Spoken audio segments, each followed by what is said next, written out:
Hi guys, welcome to our flipped classroom. All right, so let's get started.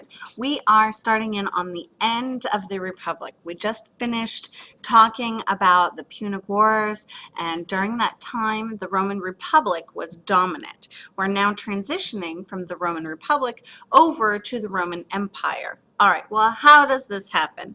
Well, in order to look at this, we're going to look at causes and effects, and then the effects of that and the effects of that. So already set up in your notebook, you should have pages 93 and 94 with your arrows glued in. We did this in class today. If for whatever reason they've fallen off or you've lost them or whatever, you can go ahead and just draw them in. First one is cause, then effect, effect. On the next page, effect and effect. Make sure that you have a little bit of space on the second page down at the bottom. All right, so we're going to be using a little bit of PowerPoint and a little bit of classroom textbook as well. So if you have your textbook handy, you're going to need it. Chapter 11, Lesson 3. We're looking at the first couple of pages. Okay, so let's look at this together, shall we? In your notes, you want to start off on page 93, filling the top portion in where it says the end of the Republic. That is your topic. So right at the top of your notes, please write in the end of the Republic, which is your topic. Your essential question, what are we trying to make sure we understand on this? What factors lead to the decline of the Roman Republic? So again, you're going to put that right at the top. Topic, the end of the Republic, essential question. What factors led to the decline of the Roman Republic? In other words, what happened that the Roman Republic fell apart? Okay, so what I've done is I've pulled up our online textbook. Some of you may remember looking at this in the beginning of the year. We haven't really been using it much, but I'm going to use it here today. You can also pull out your textbook on page 320, which is chapter 11, lesson 3, the end of the Republic. All right, so we need to understand a little bit. We need to understand, are there problems in the Republic? Yes, especially during the Punic Wars, Rome is dominating around the Mediterranean, but there's conflict within the city, within the government itself. So let's look at some of that. Our guiding question, what factors led to the decline of the Roman Republic? Sounds familiar. Okay, the Roman army won victories abroad, Punic War, but the Republic faced mounting economic troubles at home. This gap between the rich, patricians, and the poor, plebeians, grows wider and wider as many farmers face financial ruin. The cities of the Republic were becoming overcrowded and dangerous.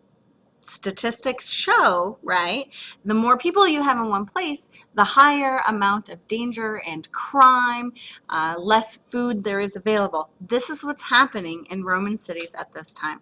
Let's look at this picture. It's on page 321 in your book.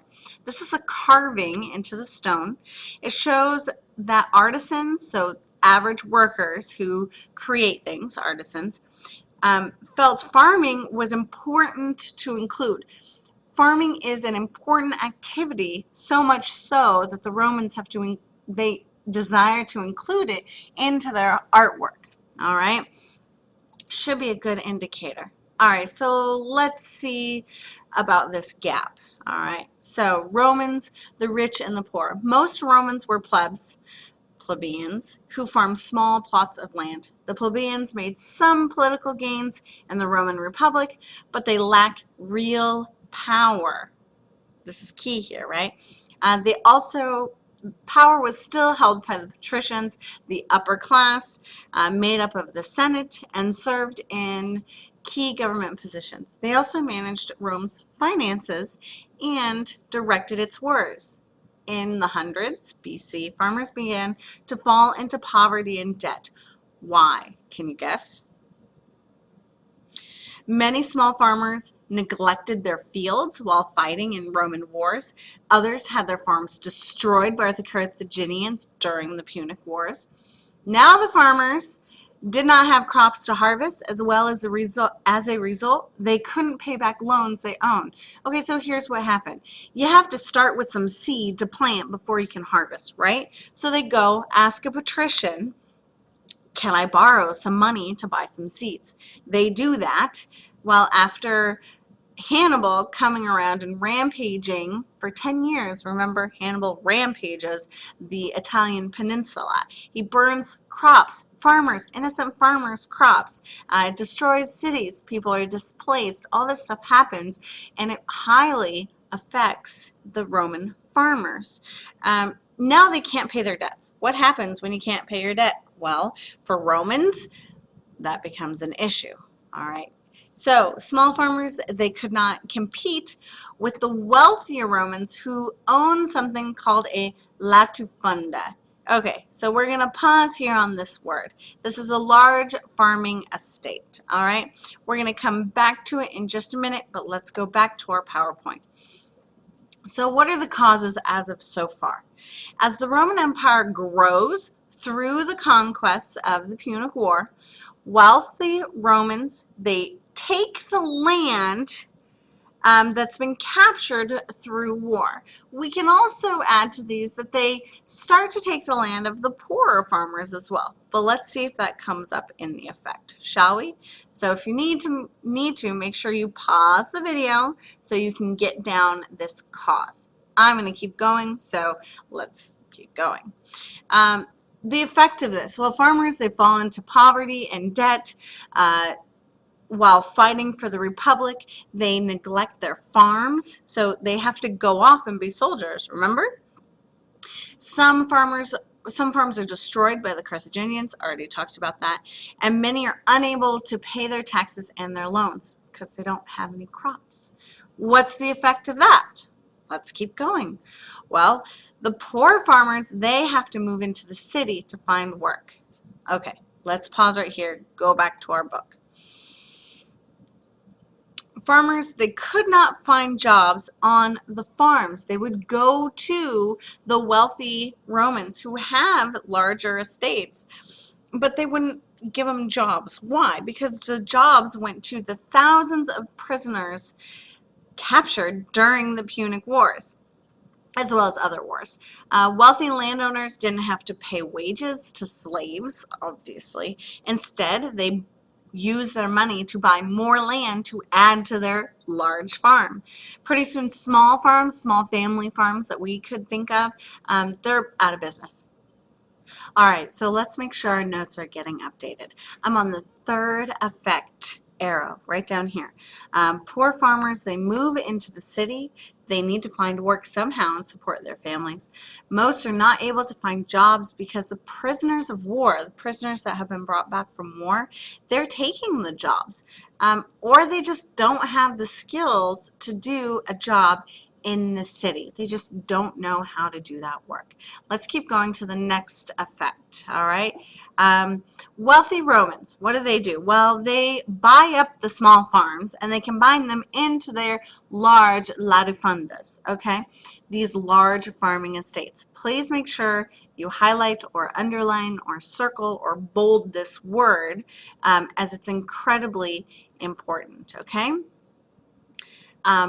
Let's do one more, get us down here. The last reason, the last effect is that the rich get richer, the poor get poor. So we have that widening of the gap. The rich up here, the patricians, the poor down here, the plebs. I'm going to go back to our book. Let's keep going. As the small farms shut down, thousands of poor, unemployed people, they leave the countryside, go into Rome's cities, like I just talked about, looking for jobs. Even in the cities, though, they can't find jobs. The enslaved people did most of the work. Paying jobs are just too hard to find. If free people couldn't find a job, it was generally, if they could find a job, it was for a very low wage. So, just like modern times, desperate economic conditions create anger among the poor. All right, can you find some similarities between what's happening with the Romans and in the world today? We are in something somewhat of an economic depression right now. right? Maybe ask your parents about it if you don't understand what I'm talking about.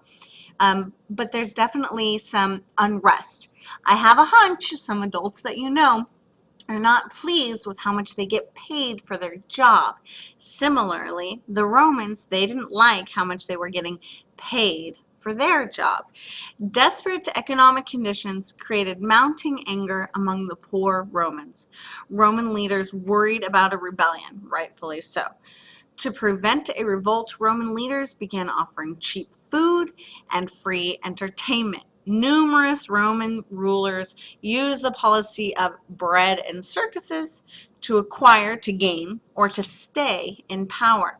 So the idea here is, well, if we distract the poor from the fact that they're poor by giving them what they need, entertainment and food and drinks, then they're not going to rebel. They're not going to even really have an issue because they're still being taken care of. This ends up costing the city a lot of money. All right, so let's make sure our notes are filled in. You should have the topic, the end of the Republic, your essential question, that should say question, singular, a good cause, this one's mine, our effects, the effect of that, the effect of that, and of course, the effect of that. Now, you're not done, all right? Once you have your notes written down, then on page 94, I did ask that you keep the bottom part of the page free. And if you don't have room, you may need to go on to page 95. I need you to summarize this based on the talk that I've just given, as well as your notes in front of you. Write me a summary and which one would you want to be? Would you want to be a patrician trying to deal with these unruly poor?